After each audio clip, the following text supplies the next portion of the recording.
할렐루야. 사랑하는 성도 여러분, 하나님의 은혜가 가득 넘치는 예배 시간이 되시기를 소망합니다. 좌우 성도님들과 함께 인사하겠습니다. 임마누엘의 하나님의 은혜를 경험하세요. 임마누엘의 하나님의 은혜를 경험하세요. 임마누엘의 하나님의 은혜를 경험하세요. 아멘. 네, 아침부터 우렁찬 찬양으로 하나님께 영광을 돌리니 감사드립니다. 생각해보니 이 하나님의 은혜가 얼마나 큰지 모릅니다. 이제 저의 목소리가 조금 달라짐을 느끼신 성도분들이 좀 계실 텐데요. 제가 이제 목이 상태가 좀 안 좋았었는데 이제 우리 담임 목사님과 사모님과 우리 사랑하는 성도님들이 기도를 너무 많이 해주셔서 말같이 나았습니다. 그래서 이전과 같은 폼으로 돌아왔습니다. 그래서 하나님께 너무나도 이 감사한 소식을 먼저 전하고 싶고 하나님께 영광 돌리고 싶네요. 이 하나님의 은혜가 우리 성도님들에게도 치유하시는 하나님은 그 질병까지도 우리가 기도하면 치유해 주신 하나님일 줄 믿습니다. 그 하나님의 은혜를 모두 체험하시고 누리시는 우리 사랑하는 서울중앙교회 성도님들 다 되시길 소망합니다. 사랑하는 여러분, 하나님의 구원의 약속은 변동되지 않고 그 어떤 방해물도 막을 수가 없습니다.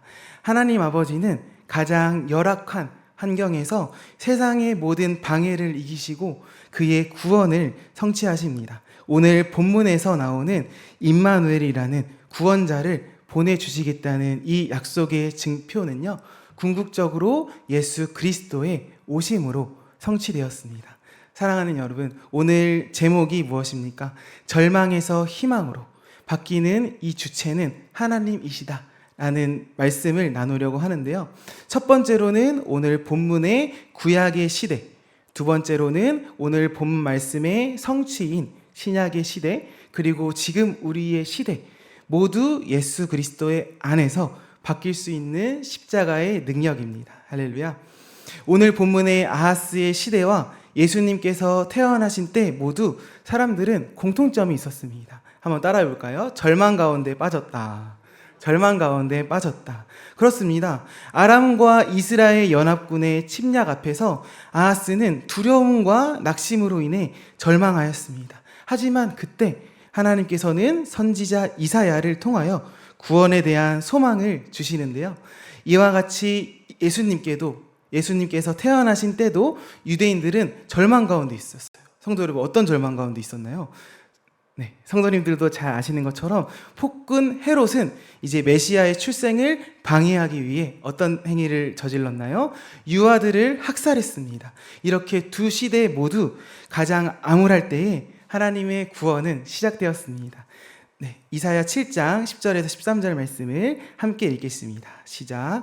여호와께서 또 아하스에게 말씀하여 이르시되 너는 내 하나님 여호와께 한 징조를 구하되 깊은 데에서든지 높은 데에서든지 구하라 하시니 아하스가 이르되 나는 구하지 아니하겠나이다. 나는 여호와를 시험하지 아니하겠나이다 한지라. 이사야가 이르되 다윗의 집이여 원하건대 들을지어다. 너희가 사람을 괴롭게 하고서 그것을 작은 일로 여겨 또 나의 하나님을 괴롭게 하느냐.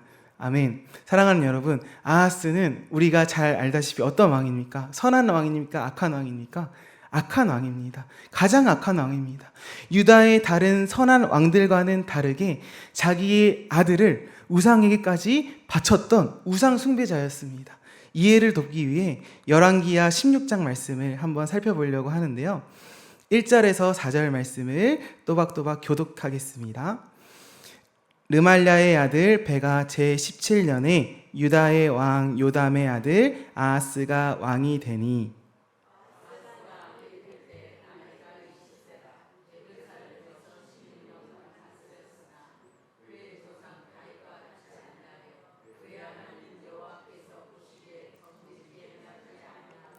이스라엘의 여러 왕의 길로 행하며 또 여호와께서 이스라엘 자손 앞에서 쫓아내신 이방 사람의 가증한 일을 따라 자기 아들을 불 가운데로 지나가게 하며 또 산당들과 작은 산 위와 모든 푸른 나무 아래에서 제사를 드리며 분향하였더라. 네, 사랑하는 여러분, 특히 3절 말씀을 주목해 볼까요? 가증한 일이라는 말이 있는데요. 이 가증한 일이라는 말은 질색하다 또는 몹시 싫어하다라는 뜻입니다. 그래서 가증한 일은 이 믿음의 법을 더럽히며 우상을 숭배하면서까지 하나님께서 싫어하시는 그 행위를 계속한다는 것입니다. 아하스는 아람과 이스라엘의 연합군의 이 침공이 두려웠습니다. 그래서 성전과 왕궁의 은금을 아수르 왕에게 보내어 도움을 요청했습니다. 그렇게 아수르의 우상을 받아들여 우상 숭배하였습니다. 그럼에도 불구하고 하나님은 다윗과의 언약을 생각하셔서 유다를 멸하시기까지를 원하시지 않았습니다. 징벌을 주시지만 멸하기까지 주시기를 원하지 않았다는 겁니다. 그 대신에 선지자 이사야를 보내어 아수르의 왕을 의지하지 말고 진심을 다해 하나님을 믿고 하나님을 의지하라 라는 메시지를 선포합니다. 하나님께서는 성도 여러분, 아하스의 믿음을 굳세게 하기 위하여 구원에 대한 징조를 구하게 하셨습니다. 이 징조를 주신 이유는 무엇입니까? 사랑하기 때문에. 그 징조를 보고 아하스가 하나님을 온전히 믿기를 원하셨던 따스한 마음입니다. 하지만 아하스는 성도 여러분, 그러한 믿음이 있었나요? 있지 않았습니다. 사랑하는 여러분, 아하스는 믿음도 없었지만 용기도 없었습니다. 뭐도 없었다고요? 용기도 없었습니다. 아하스는 어떻게 반응합니까? 하나님을 시험하였다가 오히려 벌을 받게 되지 않을까 걱정하였습니다. 이것은 진실된 마음이 아니라 위선이었습니다. 아하스는 예루살렘을 구원해 줄 수 있는 존재가 하나님이 아니라 아수르 왕이라고 생각하였습니다. 그랬기 때문에 징조를 구하지 않고 아수르를 의지했습니다. 이 아하스의 태도를 보고 이사야는 책망하였는데요. 하나님을 신뢰하지 않았던 이 아하스, 그 아하스로 인해 백성들은 큰 어려움을 겪게 됩니다. 이사야는 통치자가 우상숭배를 함으로 하나님의 심판이 임했으며 통치자가 하나님의 말씀을 어겼으므로 그 백성들이 아픔을 겪었다고 지적하고 있습니다. 그렇습니다. 성도 여러분, 아하스는요, 이 백성들을 어렵게 하는 건 둘째치고 끝까지 하나님의 인내를 시험했던 왕이었습니다. 그래서 이사야는 도대체 언제까지 하나님을 지치게 할 것이냐라고 책망하고 있습니다. 성도 여러분, 그러면 이 절망에서 희망을 바꾼 키 말씀이 필요한데요. 우리에게는 하나님의 말씀이 있습니다. 14절에서 16절 말씀을 함께 읽겠습니다. 시작. 그러므로 주께서 친히 징조를 너희에게 주실 것이라. 보라, 처녀가 잉태하여 아들을 낳을 것이요 그의 이름을 임마누엘이라 하리라. 그가 악을 버리며 선을 택할 줄 알 때가 되면 엉긴 젖과 꿀을 먹을 것이라. 대저 이 아이가 악을 버리며 선을 택할 줄 알기 전에 내가 미워하는 두 왕의 땅이 황폐하게 되리라. 아멘. 너무나도 은혜로운 약속의 말씀입니다. 이사야 7장 14절을 모르는 사람도 없지 않습니까? 사랑하는 여러분, 여러분들은 약속을 자주 하시나요?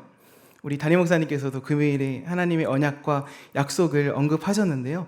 그 약속을 하면 어떤 생각이 드나요? 꼭 지켜야 하는 약속. 하지만 사람이 하는 약속은 지키지 못하는 약속이 많이 있습니다. 저는 초등학교 5학년 때 삼본에서 이제 경기도 시흥으로 이제 전학을 갔었는데요. 그때 이제 이전 학교를 떠나면서 친구들과 이제 했던 약속이 생각이 나요. 이제 저는 성격이 지금은 어떤지 모르지만 엄청 외향적인 성격이었어요. 그래서 이제 친구들과 이제 3, 3, 5 모여서 이제 우리만의 단체도 만들고 이제 우리만의 공동체도 만들고 그래서 좋은 일도 하러 다니고 쓰레기도 버리는 게 아니라 쓰레기도 주스로 버려진 쓰레기를 주스러 다니고 이렇게 선한 일도 많이 했습니다. 그래서 이제 초등학교 때 그 친구들과 이제 그 봉가라는 이제 그 단체도 만들었어요. 아마 이 단체의 이름은 이제 봉이 들어가는 것 보니까 봉사와 관련된 단어 같은데 세월이 많이 지나서 풀네임이 기억나지 않습니다. 그래서 이제 본가라는 단체를 만들고 이제 친구들과 저는 약속을 했어요. 나는 비록 이제 전학을 가서 다른 곳으로 떠나지만 우리 나중에 꼭 만나자. 내가 지금 핸드폰은 없는데 내가 메일 알려줄 테니까 메일 아이디를 교환해서 우리 나중에 꼭 만나자. 약속하자. 라고 이제 친구들과 약속을 했습니다. 그렇게 저는 이제 친구들과 헤어지고 다른 학교로 전학을 갔는데 그 약속을 20년이 지났는데 못 지키고 있네요. 그래서 20년이 지났는데 핸드폰도 없고 이제 연락처도 없다 보니 이제 친구의 그 이름도 까먹어가는 그 약속이 저는 생각났습니다. 사랑하는 여러분, 약속하면 여러분들은 어떤 것이 떠오르나요? 우리 권사님들도 이제 인생을 살면서 이제 스쳐 지나가는 약속들이 있을 겁니다. 이 약속들 중에는 저처럼 이제 지키지 못한 약속, 아니면 성실히 이행한 약속도 있을 텐데요. 사랑하는 여러분, 사람의 약속은 이렇게 영원하지 않습니다. 하지만 사랑하는 여러분, 감사하게도 하나님은 그런 분이 아니에요. 성도님들도 잘 알고 계시죠? 한번 정하신 약속은 능히 지키시는 약속의 하나님입니다. 할렐루야.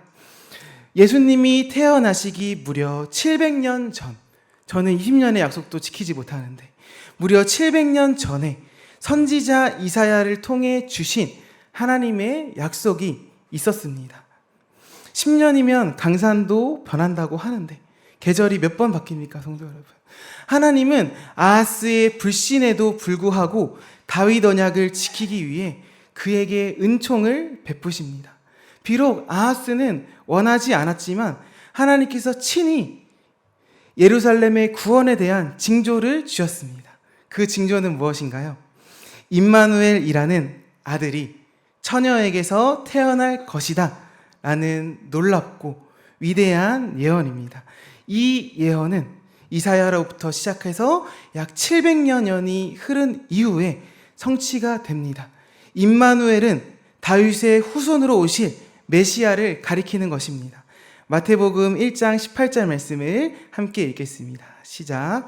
예수 그리스도의 나심은 이러하니라. 그의 어머니 마리아가 요셉과 약혼하고 동거하기 전에 성령으로 잉태된 것이 나타났으니. 아멘. 마리아의 잉태는 성령에 의한 것이었습니다. 할렐루야. 성령으로 나게 하신 것은 말씀의 성취입니다. 이것은 예수님의 탄생 기원이 인간이 아닌 하나님으로부터 비롯된 것이다 라는 것은 분명히 밝히는 것입니다. 이 잉태가 우연이 아니고 이미 700년 이전부터 있었던, 예정되었던 하나님의 약속이고 그 말씀이 성취되었다는 것입니다.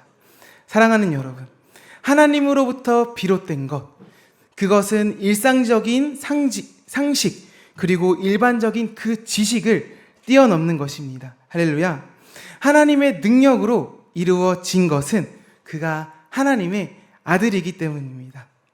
우리는 성령으로 오신 이 예수님이 내 삶도 완전하게 통치하기를 기도해야 됩니다. 할렐루야. 신기한 것은요, 성도 여러분, 이 임마누엘에 관한 예언과 성취는 전에 말씀드린 대로 이 아하스의 시대, 구약과 이 예수님이 태어날 당시의 시대, 신약에서 비슷한 상황에서 주어졌다는 거예요. 이 절망에서 희망으로 바꾸시는 그 주체가 하나님이시라는 거예요. 사랑하는 여러분, 아하스는 아람과 이스라엘의 연합군의 침공 앞에서 무서워 벌벌 떨었지만 이 연합군의 침공을 이제 하나님의 힘으로는 해결할 수 없을 것이다 라고 생각했지만 하나님은 그들의 위협에서 예루살렘을 구원하십니다. 성도 여러분, 예수님께서 태어나실 때도 마찬가지입니다. 헤롯과 로마 제국은 서로 연합해서 믿는 자들을 끊임없이 핍박하고 억압하고 죽였지만 하나님은 헤롯의 그 위협에도 불구하고 구원을 위한 계획을 성령의 은혜로 이루어 가셨습니다.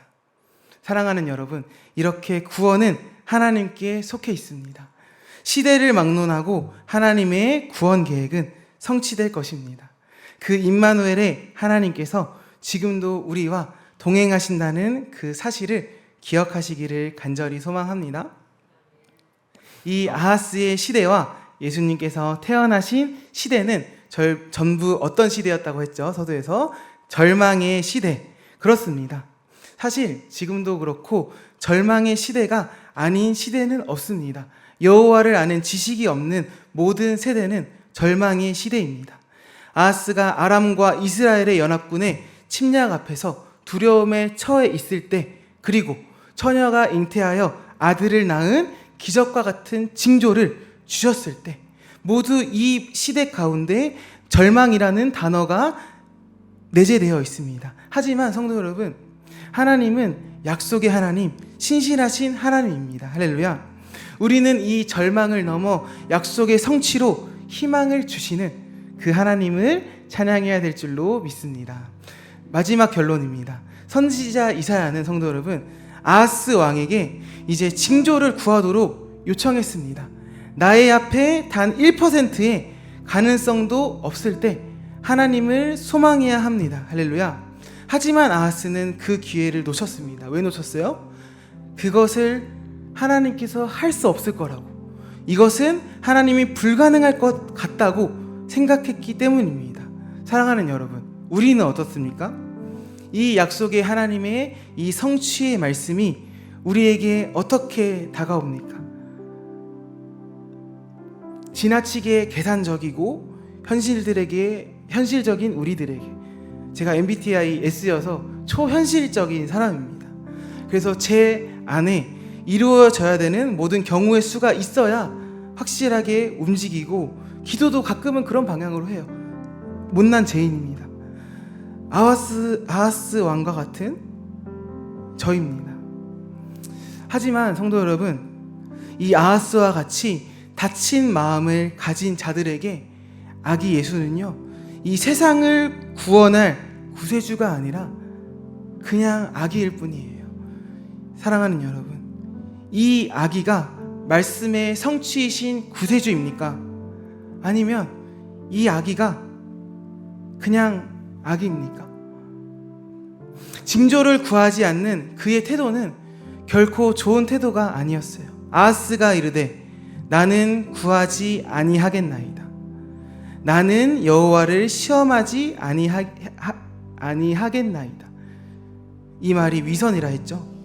그의 태도는 하나님을 시험하지 않으려는 그 마음이 아니었어요. 성도 여러분, 그것은 하나님을 소망하지 않은 불신이었어요. 무엇이었다고요? 불신. 그는 표적을 구함으로 하나님을 시험하지 않을 것이라고 말했지만 그것은 위선이고 그것은 죄이고, 실제로는 하나님보다 앗수르의 도움을 더욱 의지하였습니다. 성도 여러분, 우리의 마음을 점검하길 소망합니다. 깊은 데에서 높은 데에든지 이 징조는 단순한 정상적인 출생 그 이상의 것, 그리고 자연적인 징조 이상의 것을 구하도록 요청하신 것입니다. 사랑하는 성도 여러분, 우리의 삶이 어떻습니까? 우리의 생각에 갇혀 이 하나님의 약속을 이루시는 하나님이 그 전적인 구원의 섭리로 우리의 삶을 이끌어 주실 거라는 그 생각이 아니라 우리의 생각에 갇혀 있지 않습니까? 이 하나님의 기록된 이 말씀이 우리에게 어떻게 다가오십니까? 우리의 생각을 넘어 일하실 그 하나님의 뜻을 기도하길 소망합니다. 할렐루야.